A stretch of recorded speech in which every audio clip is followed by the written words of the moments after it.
I'm Zim, and you're listening to the Helpful Photographer Podcast in collaboration with Boundless Photo Safari. To register for a safari, please visit boundlessphotosafari.com.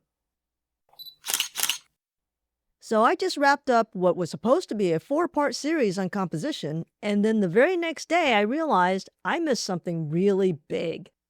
So this is part 5 of a 4-part series on composition. So the thing I completely left out was light. And honestly, light isn't just a part of composition. It's almost the whole thing. It's also the part most photographers get wrong and struggle with the most. Not understanding light, and more importantly, not really seeing it. A lot of photographers, especially those just starting out or those without formal training, tend to focus on the thing in front of them, the subject, the hard object, the thing they're photographing. And they're not really paying attention to the light hitting that thing. And that's the problem. Here's a good example. One of the things I've seen very often when judging camera club contests is really bad studio photography. At some point, a lot of amateur photographers decide to try studio work. Maybe they get a light box for Christmas or pick up a couple of lights somewhere. They'll set up something simple, like flowers on a table. Or they'll go a step further and create a concept shot, like an old watch on a piece of wood with something, vintage around it. Yeah, I've seen a lot of these. And I've come to realize that 100% of the time over the past 10 years, these shots are pretty terrible. Why? Because it's almost always a failure to light it well. The lighting often comes from two sides because they've put lights on opposite sides of the setup. You can tell immediately from the double shadows. Or sometimes they use one light really close, and it's just harsh and ugly. What this tells me is they're not seeing the light, or they're not understanding what it's doing at all. When you light something artificially, the goal is usually to make it feel natural. In the real world, we typically have one main light source, the sun, which means we usually see one dominant shadow. But these images, they're lit in a way that doesn't exist naturally.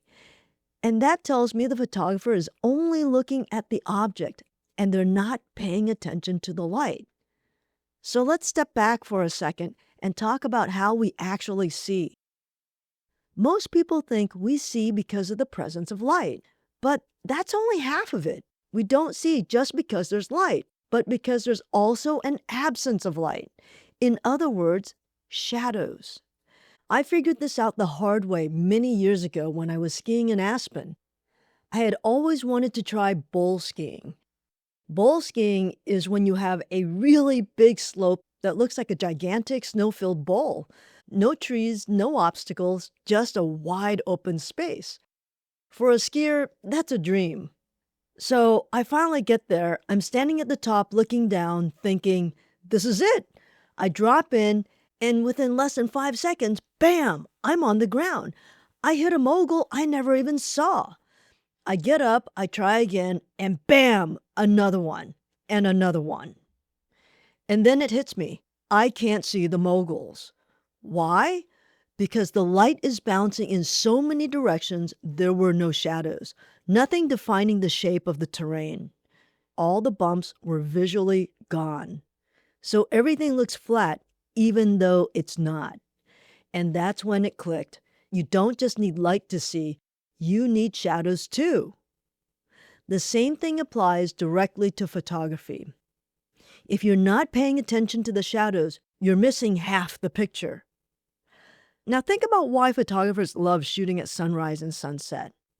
Yeah, part of it is color, the warm tones, the magentas, the deep blues.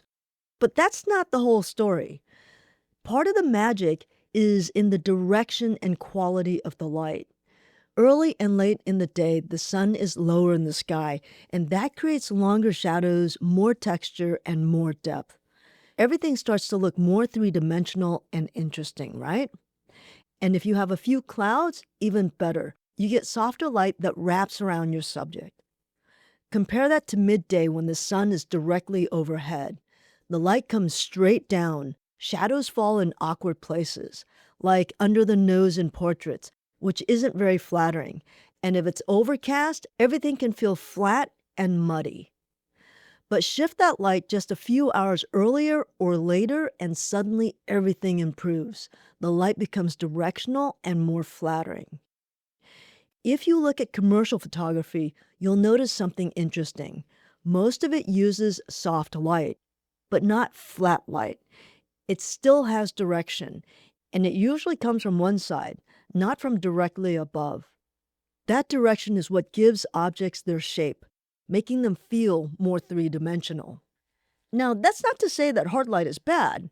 Hard light can be fantastic if you know how to use it. And if you want a good example, look at markweissphotography.com. He uses hard light a lot in his work, and it's really beautiful. But this isn't about soft versus hard, it's about intention. And that's really the bigger issue I've been talking about throughout this series. Most photographers just aren't looking at the light closely enough. They see something interesting and think, I need to photograph that. And they don't stop to ask, how is this being lit? They're reacting to the subject, not the light. Another place that I see this all the time is when people show me photos of their grandkids. And look, kids can be adorable. I get it. But the photo itself, it's just okay. Or not. And that's because no thought was given to the light. And then I hear, well, it was a candid shot. And sure, that's fine. But just because it's a candid shot doesn't mean you can't position yourself better. You still have to find the good light first. Then you wait for the moment to happen inside that light. The best photographs are almost never just dumb luck. So instead of chasing the subject, try flipping your approach. Find the light first. Figure out where it's coming from. Look at the shadows. Move your feet. Adjust your position. Put yourself where the light enhances your subject and your composition. And then be patient. Let the moment come to you. Because when it does, and it will, you'll be ready. And the photo will be so much better because of it. And here's the part I didn't connect earlier in this series. When we talk about composition, most photographers think we're talking about placement, where things go in the frame, rule of thirds, balance, all of that.